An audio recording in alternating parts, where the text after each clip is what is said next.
Ma'am Lara and Pochi. Ito po yung unit natin. Ito po yung free nating transformer po, ma'am. At yung wire niya, dito natin sila isasaksak po, ma'am. Yung saksakan ng outlet natin papunta sa transformer po, ma'am. Okay, so ito po yung full setup natin kung paano po tayo maglalagay ng sinulid sa itaas. Ito po siya, ma'am. Ipapatong natin dyan, kukunin natin ito at ididiretso natin dito. So dire-diretso yan po dito sa may sensor tension natin, ma'am. Tapos meron pong tainga, itataas natin ito para makita natin. Papunta po sa kaliwa. At maganda po siya, ma'am, dahil meron po siyang mga arrow or trading system na susundan po, ma'am. From step 1, 2, 3, and 4. Papunta na po sa needle. Pagpasok sa needle natin, diretso, papunta dun sa likod po, ma'am. Okay? So, dire-diretso lang natin ito, Ma'am Lara.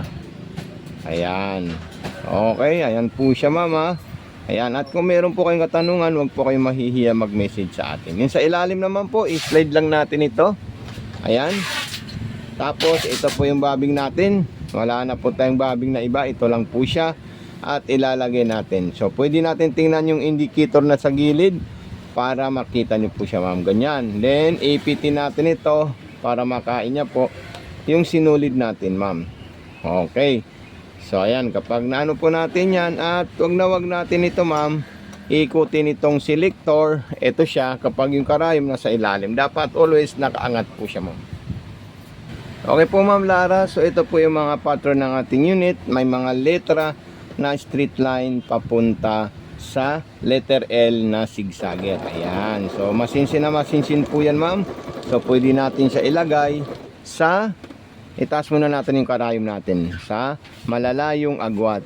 Yung letter C, ang malalayo po yung agwat niya. Ito naman po yung reverse. Ayan. Long press lang po natin yan, ma'am. Okay. Tapos, isunod naman natin dyan, ma'am, kung gusto po nyo gumawa ng mga iba't ibang klaseng zigzag.